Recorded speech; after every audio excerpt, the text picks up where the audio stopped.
Kekristenan itu bukan agama. Betul, bukan agama, saudaraku. Kekristenan itu jalan hidup. Kalau kekristenan itu masuk di dalam bingkai atau pola keberagamaan yang bisa diartikan begini: cara atau kebiasaan yang terdapat pada praktek dalam menyelenggarakan agama, atau yang sering kita sebut dengan seremonial atau liturgis, maka engkau dan saya akan terjebak di dalam kefanatikan, dan kita semakin tenggelam dan terpatri dalam pola keberagamaan itu. Banyak orang Kristen yang fanatik dengan keberagamaannya. Agama Kristen tetapi tidak mengerti substansi kekristenan yang sejati. Jadi, boleh saya simpulkan begini. Banyak orang menganut agama Kristen, tetapi mereka tidak pernah memiliki kekristenan, saudaraku. Jadi, ritual saja yang mereka lakukan. Minggu demi minggu mereka datang, mereka menyelenggarakan seremonial. Mereka mengadakan kebaktian. Tapi identitas dari kebaktian itu tidak jelas. Dan akhirnya mereka terjebak di dalam seremoni agama. Dari zaman dulu, zaman Musa, saudaraku, agama Yahudi memiliki ritual yang baku dan permanen. Kita bisa melihat itu di kitab Imamat, jelas di situ. Tertuang bagaimana dan cara bagaimana mereka harus hidup. Hukum-hukumnya, apa yang dianggap tidak boleh dimakan, haram atau tidak haram, itu semua ada. Sangat ketat dan sangat rinci. Itu hukumnya bangsa dan untuk keberagamaan Yahudi. Itulah sarana mereka untuk berinteraksi dengan Elohim Yahweh pada zaman itu. Selain itu, sebagai nubuatan atau tindakan profetis, artinya begini: melalui hal itu, Allah menyampaikan pesan mengenai proyek keselamatan yang akan datang.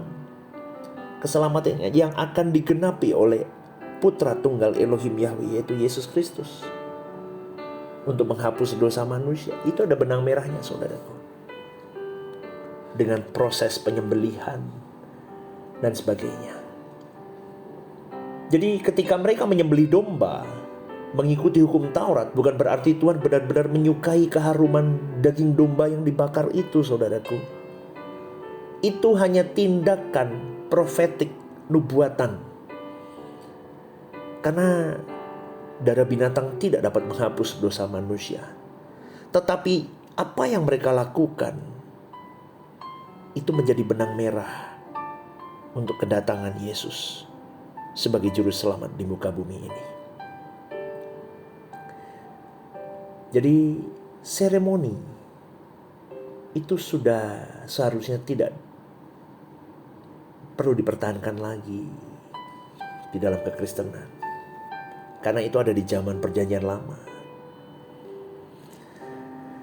Semua agama memiliki sistem atau seremonial baku yang mereka miliki.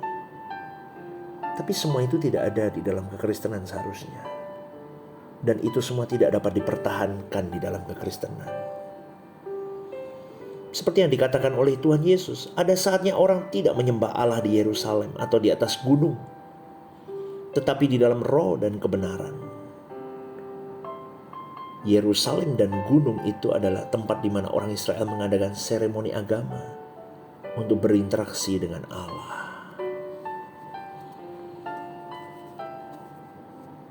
Jadi hal ini menunjukkan bahwa Tuhan tidak hanya dapat dijangkau dengan seremoni atau upacara agama. Sungguh, saudaraku, kalau kita memahami hal ini, kita akan melihat bahwa kekristenan itu tidak disaksikan di dalam liturgi, Kalau engkau berkata, aku menyerahkan segenap hidupku kepada Tuhan, itu harus ditunjukkan dalam kenyataan hari-hari hidupmu, yang harus direalisasikan. Jika tidak, kita sedang tenggelam di dalam ritual agamawi. Kita sedang menipu Tuhan.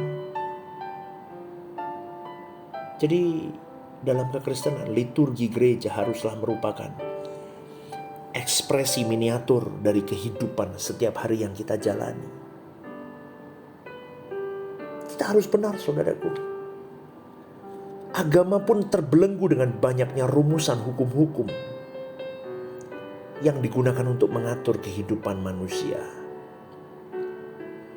Kalau dalam bahasa hari-hari adalah syariatnya. Tetapi berbeda dengan kekristenan. Kekristenan lebih menekankan kepada sikap batinia. Jadi kekristenan menekankan kasih dalam tindakan. Tetapi kasih di dalam kekristenan tidak sama loh, saudaraku, dengan agama-agama lain. Karena kasih di dalam kekristenan itu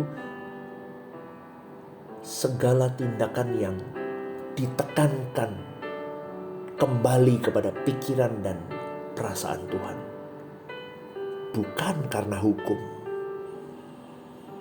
Maka di dalam firman Tuhan di dalam 1 Korintus dikatakan begini, dan sekalipun aku membagi-bagikan segala sesuatu yang ada padaku, bahkan aku menyerahkan tubuhku untuk dibakar, tetapi jika aku tidak mempunyai kasih sedikit pun, tidak ada faedahnya bagiku. Wow, jelas sekali, saudaraku. Kau mau bagikan apapun dalam hidupmu, seluruh tubuhmu pun kau berikan, kau bakar, itu belum bisa mewakili kasih yang sesungguhnya. Menurut dunia, orang bisa berkata, wow, kasihmu sungguh besar. Tetapi sesungguhnya tidak. Belum tentu kau lakukan itu semua berarti kau memiliki kasih. Sebelum engkau benar-benar mengenakan pikiran dan perasaan Kristus. Jadi semua prinsip kekristenan itu diletakkan bagaimana Tuhan itu sebagai hukumnya. Acuannya apa? Pikiran dan perasaan Tuhan itu sendiri. Dan tujuan dari kita beragama itu menjadi landasan bagaimana kita hidup beragama, saudaraku. Karena kalau kita lihat, banyak orang terbelenggu dengan konsep beragama dan akhirnya seakan-akan kalau mereka sudah datang ke rumah ibadah, apalagi sudah membantu tata layanan di sana, atau mungkin menjabat sesuatu di sana, mereka bisa berkata loh, seakan-akan, aku sudah loh Tuhan, aku sudah melayanimu. Ingat loh Tuhan, kalau aku sudah melayanimu, jangan lupa ya, berkati hidupku. Itu yang saya lihat, saudaraku. Dan akhirnya dalam keberagamaan kita terjadi manipulasi dan eksploitasi kepada Allah itu sendiri. Allah menjadi pihak yang kita manfaatkan, tujuannya untuk kepentingan kita. Jadi keberagamaan kita tujuannya sudah mulai salah. Kenapa? Karena tujuan keberagamaan kita adalah kembali untuk diri kita sendiri. Padahal sejatinya tujuan dari keberagamaan kita adalah memberi yang terbaik untuk Tuhan kita.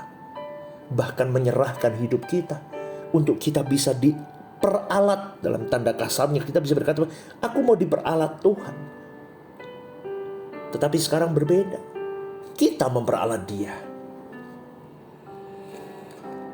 Jadi jika hidup kekristenanmu dan hidup kekristenanku masih menekankan seremoni, hukum, syariat, dan banyak hal liturgi yang membelenggu engkau dan saya bisa terbang tinggi,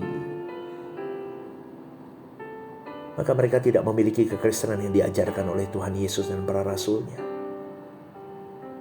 Hidup keberagaman orang-orang seperti ini kosong tanpa jiwa kekristenan yang sejati.